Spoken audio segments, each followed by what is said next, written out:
to run us through how to basically answer all of the sections in our research text summary. The article that I'm going to use is going to be one of the 3 articles that's linked on this slide here, Term 2 Research Project Instructions Picket. The slideshow is called From Research to Writing. The slide that has the articles on it is the second slide. You can read through these at any stage that you feel like it. I'm going to use Article 3, which is taken from the Players Tribune. It's called The Boss. It was written by Blake Griffin in 2014. The articles, all 3 of them, are about the Donald Sterling saga from 2014-15 season of the NBA. So I have chosen this article by Blake Griffin. This is the top of the article, the cover, and it's got the date it was published, which was the 17th of October 2014. That was in the midst of the saga, if you do a little bit of digging. The Players Tribune is a website that allows sports people to contribute kind of first-hand accounts or recounts of certain aspects of their career or on certain topics. I'm going to use information from this text and include that in my review. So this ticket here is your review ticket. I've got the ticket open here to do an exemplar for you. I'm going to say the topic that I've chosen is racism in the NBA. This article applies quite well to that. The text that I've chosen, I would copy the link and put it directly into this box here. Oops. Oh, is that not? Did that not copy? Ooh. Copy and paste. Okay, then I will go copy and paste. Excuse me for that. Install. Righty. There we go. So the text title is called The Boss by Blake Griffin. This text is about, so I will use this section here, what this text is about, and I will give a basic summary. This text is about Blake Griffin's experience as a player in the NBA that played for a team that Donald Sterling owned. Donald Sterling was center of a racism scandal in the NBA that came to its head in 2014-15 season, and he was banned from the NBA for life for racist and discriminatory remarks. Blake Griffin recounts his experience with Donald and what it was like when the situation was happening. Right, so I've given basically what is 3.5, 4 sentences of the text. I've also offered a little bit of background. So this information here I've taken kind of based on the information that is included in the actual text. Again, you can read that by clicking on this link here on the slideshow From Research to Writing. So I've used information based on inferences that I've made from the text and the type of information that he's included. So Here in this section, I would be answering the part of what the purpose of the text was and who the intended audience is. So a text like this, it's kind of a recount, but it's a recount of a situation that's kind of we're going to assume is widely publicized.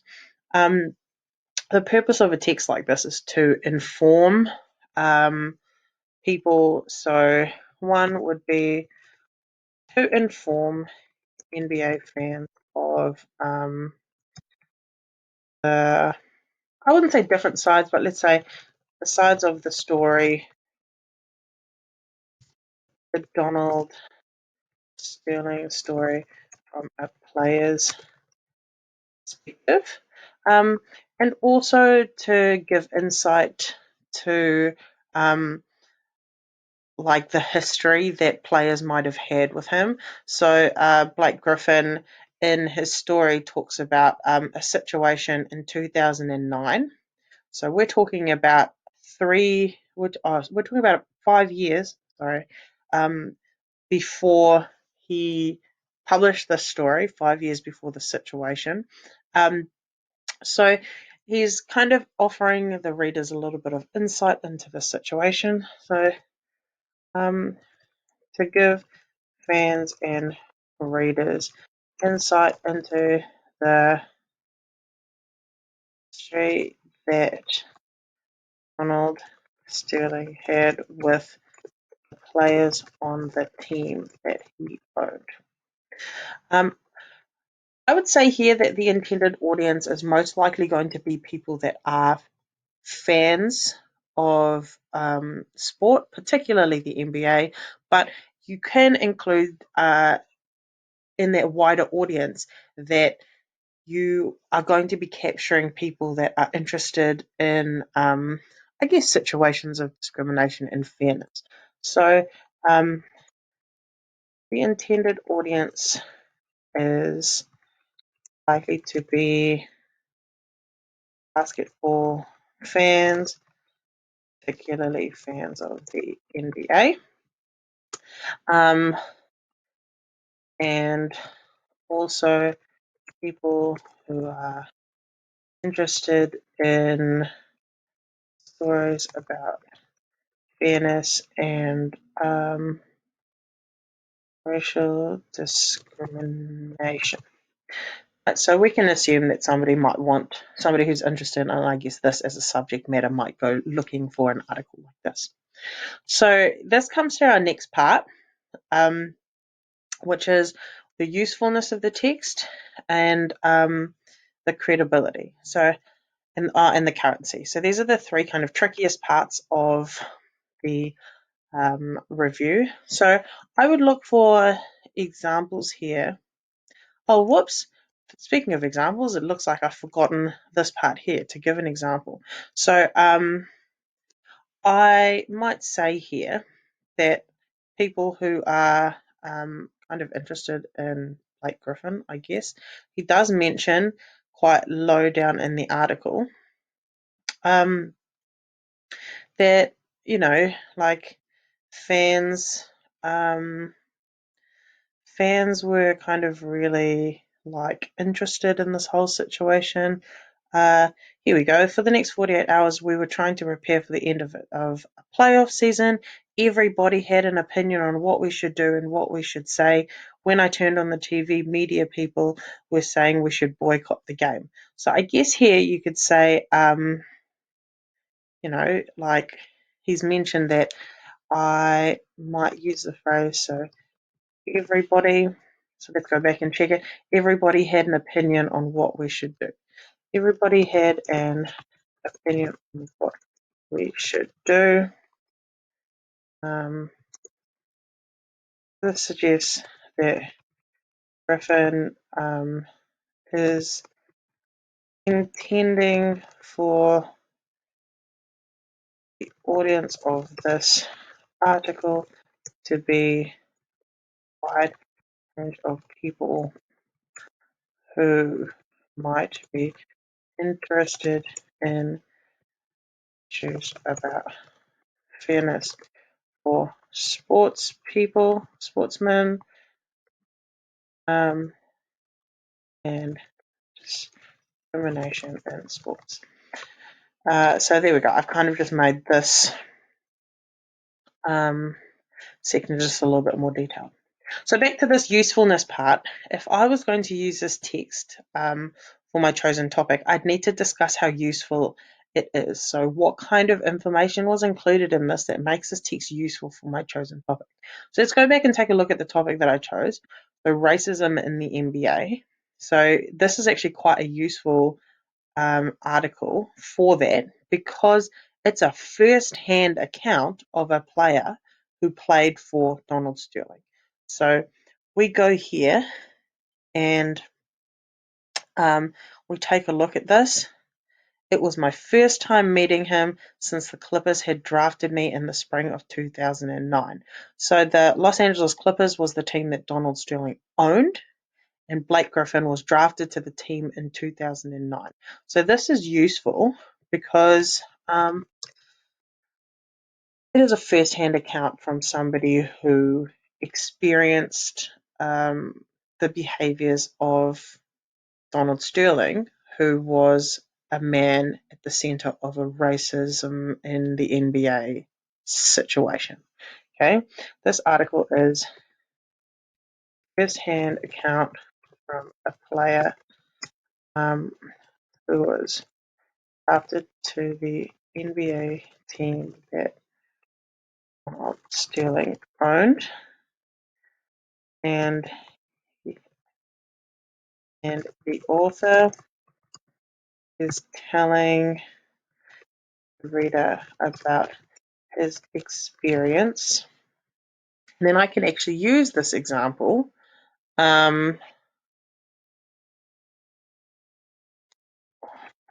Sterling starting from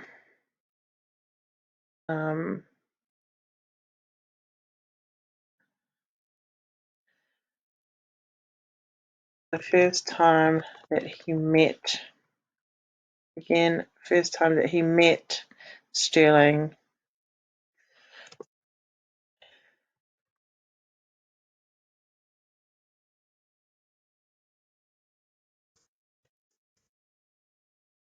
So there's the information that I've put in. I've used kind of a paraphrase from the quote that I was talking about there. The article is also useful because it tells the reader about specific times that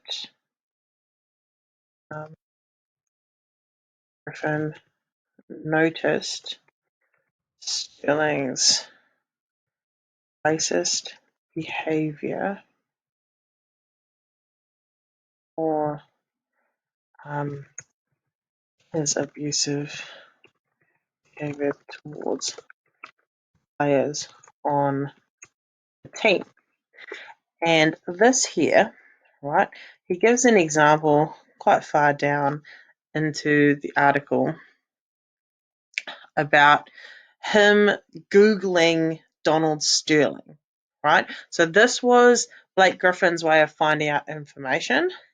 And then the first hit that came up was Donald Sterling is a racist, right? He read an article and he thought, wow, this guy really is quite a racist. How is he an owner of an NBA team? So this is, again, the account that Blake Griffin is giving of his experience of this type of behavior. And then he goes to talk about a situation where he was playing a game in his rookie season. So rookie season is generally the first year of a player's career. And how he was sitting in he was kind of noticing Donald Sterling's behaviour as he was sitting in the front row, and he was kind of yelling at his player when his player was taking a penalty free throw. So it's kind of an opportunity here for you to give an example from something like I would look for a specific line here saying, okay, I looked at the other guys, I couldn't believe what's happening right now. Donald Sterling started flapping his arms and was yelling to no one in particular. So he was yelling. And then he walked to the line and Sterling carried on his rant. After the game, I don't even think we talked about it in the locker room. Everyone was just used to it. It was both funny and sad. The guy was off his rocker. If you're wondering how a known racist can own an NBA team without anyone batting an eye, first ask yourself how the owner of an NBA team can scream at his player in front of thousands of people and hundreds of cameras without anyone even caring. So I would put this here.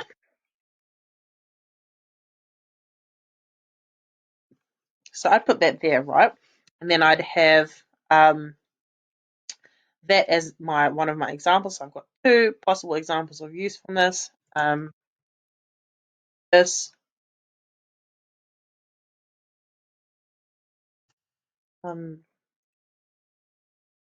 this is useful because it shows that racism was accepted during NBA games. Or maybe I'll just leave that. We leave that out because that particular example doesn't show that. You could say that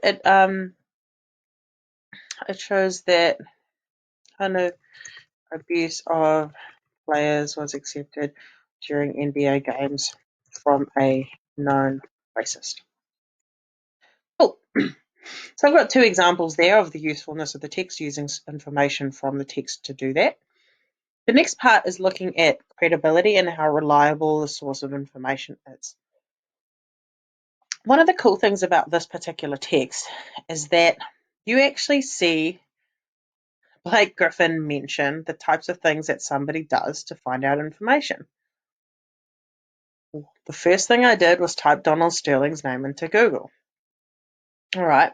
And then you look for the types of information and you look for things like when that information was published. That all tells you stuff about how credible a text is. So let's do that with this, okay? So if I'm going to want to see if Blake Griffin is credible, one of the first places I'm going to go is going to be NBA.com, right? Part of the reason why we're going straight to the NBA.com site is because Blake Griffin was an NBA player. So if he was an NBA player, as he claims, or as we understand it, then information about him and his playing career will be on the NBA website, right? So we will wait for that to load, and hopefully it doesn't take too long. Then we go to the section here, this tab players, and we'll check to make sure. So even though something that we understand to be common knowledge, we do still have to check things. So this part here, when you're looking at credibility, you don't want to leave it to chance or to your understanding. It might be a good idea to double check some of that information, and you need to record that somehow. So Blake Griffin is a Indian player who was drafted in 2009 and played his first 5 seasons under Donald Sterling's ownership. So we've got that information there. That's quite clear. All right, so this is what we are going to assume based on the information he's put in. Then we've got this tab here where we've gone to players to go check information from him. So we're going to search up Blake Griffin. Right? He currently plays for the Pistons, so that means that he is a current NBA player based on the information that we see about him here. It tells us how long he's played in the NBA. So if he was drafted in 2009, that means that his first season was 2010. That means that he's telling the truth about that situation in his life. We know that he's currently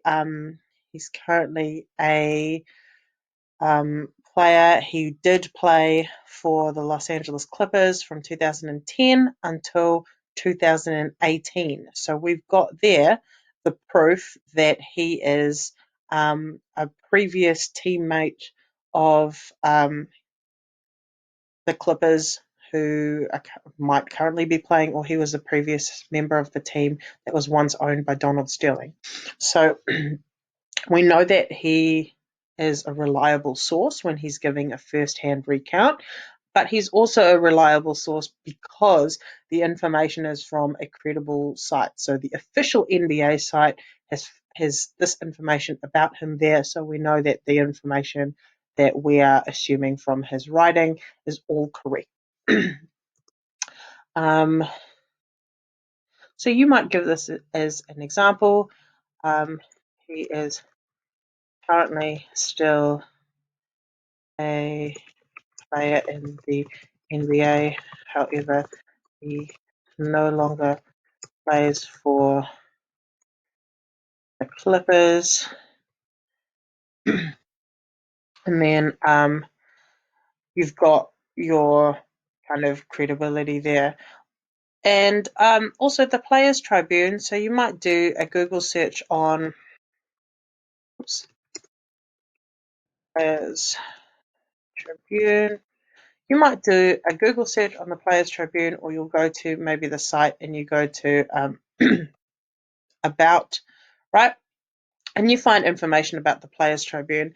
So I've done a little bit of research to this prior. So the Players Tribune is also a site that is credible as they recruit professional athletes, coaches, and commentators to write first-hand or personal accounts of experiences that they have had in their professional careers, or about situations that they have encountered during their professional careers. So I've got 2 points of information as to the credibility of this, and that's enough. That's perfectly fine. And then we get to this idea of currency. And so what we mean by currency is how up-to-date or relevant is the information. So we're meaning currency as in current, not currency as in money. So let's look at the article. The article was published in 2014, right? So we've got the date there. So this article at the moment, as of 2020, is around about 4.5 years old. The article is around 4.5 years old. However, right, so if we look in this article again, there's some more information as to how kind of relevant the subject matter is. Blake Griffin references the fact that he read articles in 2003 and 2008.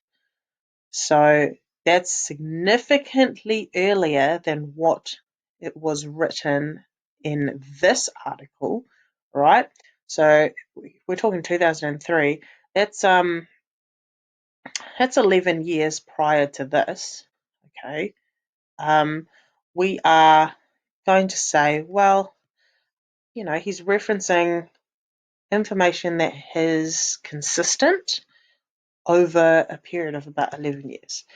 However, Griffin references articles that he read about the same subject matter from 2003, making information consistent over time, right?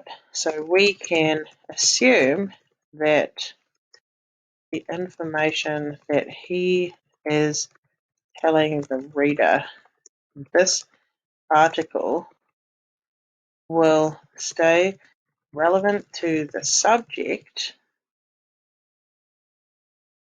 for longer, or let's say for a period of time.